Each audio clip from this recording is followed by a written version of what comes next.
The first successful safety deposit box heist in the United States was pulled off by a 44-year-old hairdresser named William Smarto. Investigators have referred to it as the perfect crime.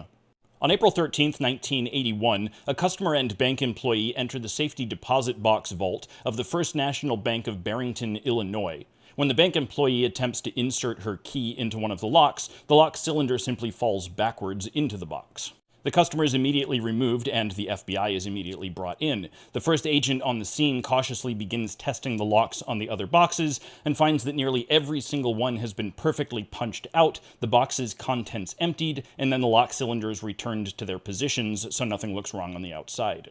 In total, over $1 million in cash and property was taken from 74 boxes, and none of it has ever been recovered.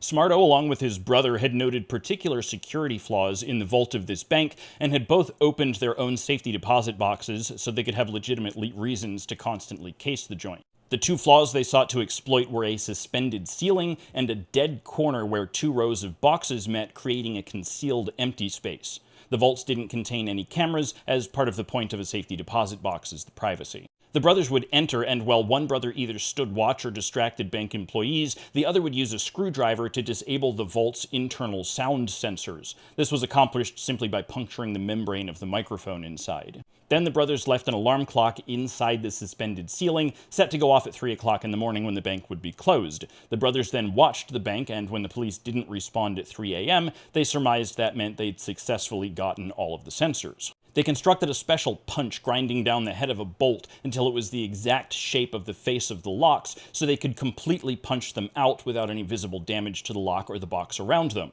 The boxes would then be emptied and the locks gently returned to their places. Next, they tested to see if someone could remain inside the vault without being noticed. One day, William entered the vault, signing in as he entered, and then had his brother distract the only teller as he sneaked out the side without signing out. Nobody noticed or cared. So, William concealed the necessary tools inside the suspended ceiling, entered the vault on a Friday afternoon before a long weekend. He had his punch, a sledgehammer, bottles of water that doubled as a bathroom, and 4 large duffel bags.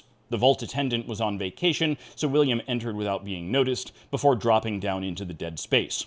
10 minutes after the time lock set on the vault, the alarm went off twice. Since there was nothing wrong with the rest of the bank, it was presumed to be a malfunction.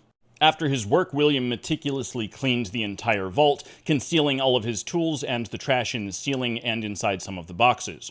Monday morning, the vault door unlocked itself, and the employees report that a man dressed as a construction worker was seen carrying 2 duffel bags out into the parking lot, returning and carrying out 2 more. Unfortunately for Smarto, in September of 1982, he was caught inside the ceiling of another bank and was immediately arrested. In 1985, Smarto was sentenced to 20 years in prison, but when he agreed to return the loot and work with the FBI to harden other banks, his sentence was reduced to 8 years. His brother was never prosecuted for health reasons.